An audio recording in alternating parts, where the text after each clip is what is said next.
ചാൻസലറായ ഗവർണർക്കുള്ള തിരിച്ചടിയോ എന്നാണ് ചോദ്യം. Sujaya, തിരിച്ചടിയല്ലേ? Governor Arif Muhammad Khan chancellor എന്ന നിലയിൽ സിസ തോമസിനെയും ശിവപ്രസാദിനെയും നിയമിക്കുന്നു. ഈ രണ്ട് സർവകലാശാലകളുടെയും താൽക്കാലിക VC എന്ന നിലയിൽ അവരെ രണ്ടുപേരെയും എടുത്തു കളഞ്ഞുകൊണ്ട് സിംഗിൾ ബെഞ്ച് വിധി, ഇപ്പോൾ ഇതാ ഡിവിഷൻ ബെഞ്ച് വിധി അത് ശരിവച്ചിരിക്കുന്നു. ഡിവിഷൻ ബെഞ്ചിലേക്ക് അപ്പീലുമായി പോവുകയാണ് ചെയ്തത്. ആ അപ്പീൽ തള്ളുന്നു.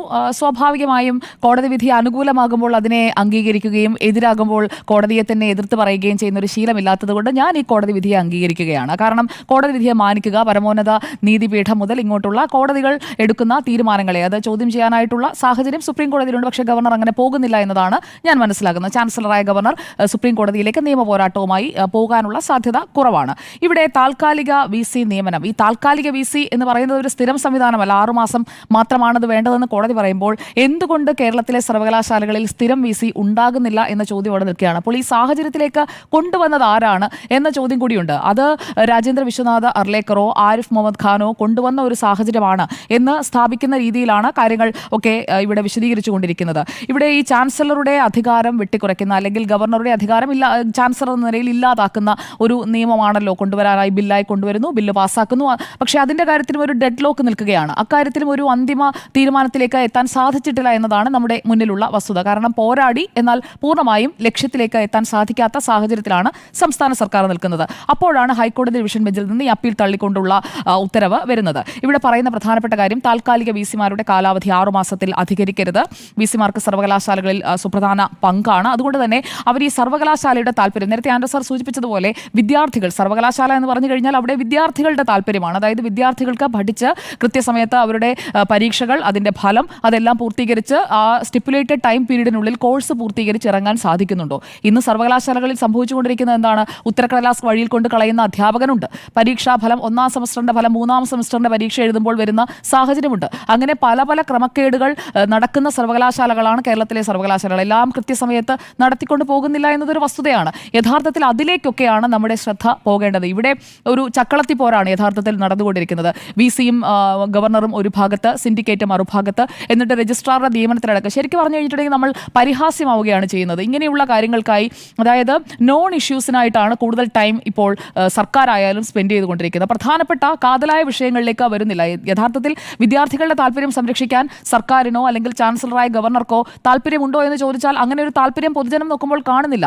അവർ തമ്മിലുള്ള പോരാട്ടത്തിൽ വിജയിക്കാനാണ് ശ്രമിക്കുന്നത്. അല്ലാതെ വിദ്യാർത്ഥികളുടെയോ അധ്യാപകരുടെയോ അവരുടെ ഒരു താല്പര്യം സംരക്ഷിക്കുന്ന രീതിയിലുള്ള ഒരു തീരുമാനത്തിലേക്കോ അല്ലെങ്കിൽ നടപടികളിലേക്കോ പോകുന്നില്ല എന്നതാണ് ഈ കഴിഞ്ഞ ഒരു 7-8 മാസത്തെ കാലയളവിലെ കാര്യങ്ങൾ മാത്രം നമ്മൾ എടുത്തു നോക്കിക്കഴിഞ്ഞാൽ കാണാൻ സാധിക്കുക. കാരണം ഈ താൽക്കാലിക VC നിയമനം നടക്കുന്നത് കഴിഞ്ഞ നവംബറിലാണ്, കോടതിയിലേക്ക് പോകുന്നത് കഴിഞ്ഞ നവംബറിലാണ്. ഈ നിയമനത്തിന് ശേഷം ഉടനെ അത് കോടതി കയറുകയാണ്. ഇപ്പോൾ അവരുടെ കാലാവധി തീരുമ്പോഴും ഈ കേസും കോടതിയും കൂട്ടവുമായി നടക്കുന്നതല്ലാതെ സർവകലാശാലകളിൽ കാര്യമായി എന്തെങ്കിലും സംഭവിക്കുന്നുണ്ടോ എന്ന് ചോദിച്ചാൽ ഒന്നും സംഭവിക്കുന്നില്ല. അത് നോക്കാൻ ആർക്കാണ് നേരമെന്ന് ചോദിച്ചാൽ ഈ ഉന്നത വിദ്യാഭ്യാസ മന്ത്രിക്ക് പോലും അതിലല്ല ഫോക്കസ്. ഇവിടെ ചാൻസലറായ ഗവർണറെ തോൽപ്പിക്കുക, അയാൾക്കെതിരായ പ്രതികരണങ്ങൾ നടത്തുക എന്നതിനപ്പുറം വിദ്യാർത്ഥികളുടെ താല്പര്യം സംരക്ഷിക്കുന്നതിലേക്ക് ഒരു നീക്കം രണ്ടിടത്തൊന്നും കാണുന്നില്ല. ഞാൻ ഏതെങ്കിലും ഒരു ഭാഗത്തെയല്ല പറയുന്നത്. വിദ്യാർത്ഥികളുടെ താല്പര്യം സംരക്ഷിക്കപ്പെടുന്നില്ല എന്നത് ഒരു വസ്തുതയാണ്. അപ്പോൾ VC സ്ഥാനം, സ്ഥിരം VC-യുടെ ഒരു സ്ഥാനം അത് ഒഴിഞ്ഞു കിടക്കുന്നത് അത് ഏത് സർവകലാശാലയ്ക്കായാലും നല്ലതല്ല. പ്രധാന അധ്യാപകരുടെ കാര്യം എടുത്തു നോക്കൂ. അക്കാര്യത്തിലും ഇതുപോലെ തന്നെയാണ് സംഭവിക്കുന്നത്. എങ്ങനെയൊക്കെയോ നടന്നു പോവുകയാണ് നമ്മുടെ കുട്ടികളുടെ വിദ്യാഭ്യാസം. ഈ കാലയളവിൽ പഠിച്ചുകൊണ്ടിരിക്കുന്ന വിദ്യാർത്ഥികളെ കുറിച്ച് എന്താണ് ചിന്തിക്കാത്തത്? ഇപ്പോൾ സമരം ചെയ്യുന്ന സംഘടനകൾ അവരായാലും ഈ VC-ക്കെതിരെ മുദ്രാവാക്യം വിളിക്കുന്നു. എന്നാൽ തങ്ങൾക്ക് പഠിക്കാൻ സാധിക്കുന്നില്ല, തങ്ങളുടെ കോഴ്സ് പൂർത്തിയാക്കാൻ സാധിക്കുന്നില്ല എന്ന് പറഞ്ഞുകൊണ്ട് എത്ര സമരങ്ങൾ ഈ വിദ്യാർത്ഥി സംഘടനകൾ നടത്തുന്നുണ്ട്?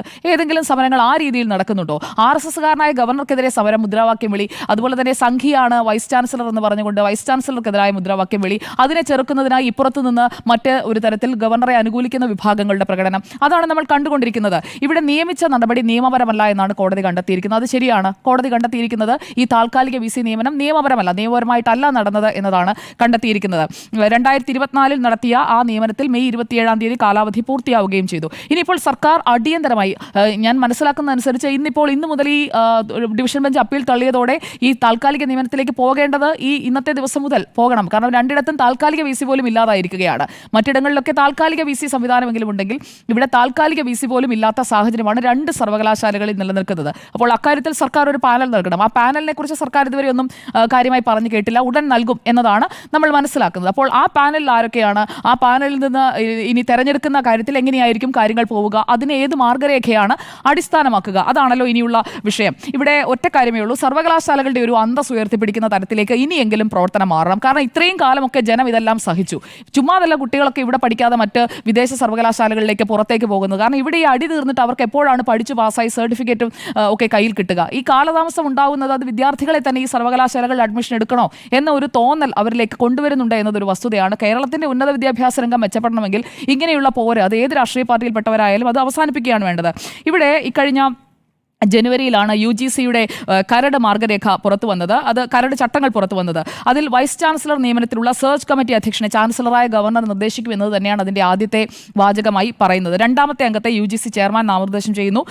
അതുപോലെ തന്നെ syndicate, senate, executive council, board of management എന്നിങ്ങനെയുള്ള സമിതികൾക്ക് മൂന്നാമത്തെ അംഗത്തെ നിർദ്ദേശിക്കാം.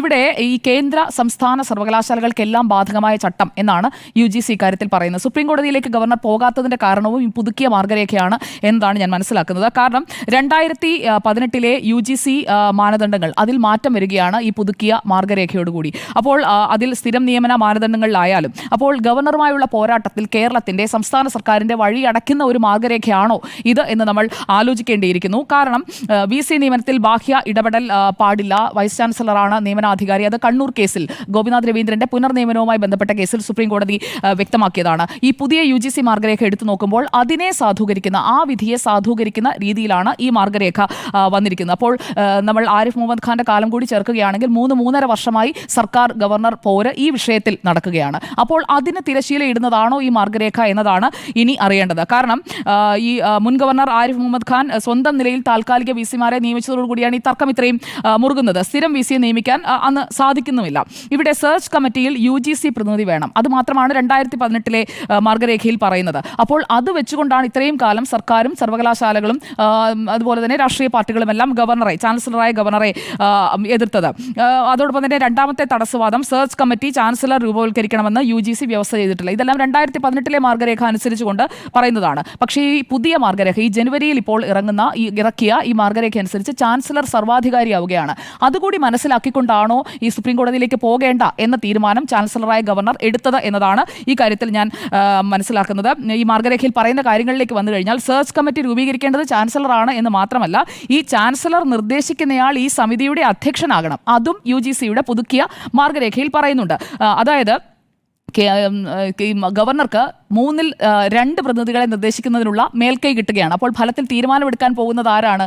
അതാണ് അവിടെ നിൽക്കുന്നത്. അതാ പറഞ്ഞത്. അപ്പോൾ UGCയുടെ ചെയർപേഴ്സൺ. അപ്പോൾ ഫലത്തിൽ മേൽക്കൈ കിട്ടുമല്ലോ. ചാൻസലർ ഗവർണർ അല്ലെങ്കിലോ? അതാണ് പറഞ്ഞത്. അതിലേക്ക് ഞാൻ വരാം. അത് നിലവിൽ എന്തായാലും ചാൻസലർ ഗവർണർ അല്ല എന്ന് പറയുന്നത് ഇപ്പോഴും കയ്യാലപ്പുറത്തിരിക്കുകയാണ്. എങ്ങോട്ടും വീണിട്ടില്ല, അങ്ങോട്ടും വീണിട്ടില്ല, ഇങ്ങോട്ടും വീണിട്ടില്ല. അക്കാര്യത്തിൽ ഒരു തീരുമാനത്തിലേക്ക് എത്താൻ സാധിച്ചിട്ടുമില്ല. സംസ്ഥാനത്തിനുള്ള ഏക അധികാരം എന്താണ് നോക്കൂ, അത് സർവകലാശാലകളിലെ സിൻഡിക്കേറ്റ്, സെനറ്റ്, എക്സിക്യൂട്ടീവ് കൗൺസിൽ പ്രതിനിധികളിൽ ആരെങ്കിലും ഒരാളെ ഉൾപ്പെടുത്താം. അത് മാത്രമായി സംസ്ഥാനത്തിന്റെ അധികാരം പരിമിതപ്പെടുത്തുകയാണ്. മറ്റ് 2 പ്രതിനിധികളും കേന്ദ്രത്തിന് അഡ്വാൻറ്റേജ് കിട്ടുന്ന പൊസിഷനിലാണ് നിൽക്കുന്നത് എന്നുള്ളത് നിങ്ങളിപ്പോൾ പറഞ്ഞു കഴിഞ്ഞല്ലോ. അപ്പോൾ ഈ നിയമ നിർമ്മാണത്തിലേക്ക് പോകുമ്പോൾ അത് നിയമമാകണം. ബില്ല് പാസ്സാക്കിയതുകൊണ്ട് കാര്യമില്ല, അത് നിയമമായി മാറണം. നിയമമായി മാറാത്ത ഒരു സാഹചര്യമാണ് എന്നത് താങ്കൾക്കും ബോധ്യമുള്ളതാണല്ലോ. അപ്പോൾ എന്താണ് സംഭവിക്കാൻ പോകുന്നത്? ഈ പുതിയ മാർഗരേഖയുടെ അടിസ്ഥാനത്തിലായിരിക്കും VC നിയമനം. ആ VC നിയമനത്തിലേക്ക് വരുമ്പോൾ ചാൻസലർ ഉദ്ദേശിച്ച വഴിക്ക് തന്നെ കാര്യങ്ങൾ വരും. ആ ഒരു ആത്മവിശ്വാസത്തിലാണ് അദ്ദേഹം ഇരിക്കുന്നത് എന്നതാണ് ഞാൻ മനസ്സിലാക്കുന്നത്. ഇക്കാര്യത്തിൽ എൻ്റെ ടേക്ക് ഇത്ര മാത്രമേ ഉള്ളൂ. ഇവിടെ കോടതിയിൽ നേരിട്ട തിരിച്ചടിയിൽ നിന്ന് ഇനിയിപ്പോൾ സുപ്രീം കോടതിയിലേക്ക് പോയി സമയം കളയാതെ ഇക്കാര്യത്തിൽ ഒരു നിയമനത്തിലേക്ക് കിടക്കുക. സർക്കാർ ഒരു ചാൻസലർമാരെ നിയമിക്കുന്നില്ല. താൽക്കാലിക നിയമനത്തിന് ഇതൊന്നുമില്ല. താൽക്കാലിക നിയമനത്തിന് ഞാൻ പറയാം. കരാർ നിയമനത്തിലുള്ള അത് 6 മാസത്തേക്കാണ്. സ്ഥിരം നിയമന മാനദണ്ഡങ്ങൾ ബാധകമാണ്. അധ്യാപക നിയമനത്തിന്റെ കാര്യമടക്കം, കരാർ അധ്യാപക നിയമനമടക്കമുള്ള കാര്യങ്ങൾ പറയുന്നുണ്ട്. കേന്ദ്ര വിദ്യാഭ്യാസ മന്ത്രി ധർമ്മേന്ദ്ര പ്രധാനാണ് ഈ ചട്ടങ്ങൾ പുറത്തിറക്കിയത്. ഇതിൽ UGC അക്കാദമി വിദഗ്ധരുടെ അഭിപ്രായം തേടിയിട്ടുണ്ട്. അപ്പോൾ ഈ മാർഗരേഖ ഇതാണ് ഇനിയിപ്പോൾ ചർച്ചയാകാൻ പോകുന്നതെന്നാണ് ഞാൻ മനസ്സിലാക്കുന്നത്.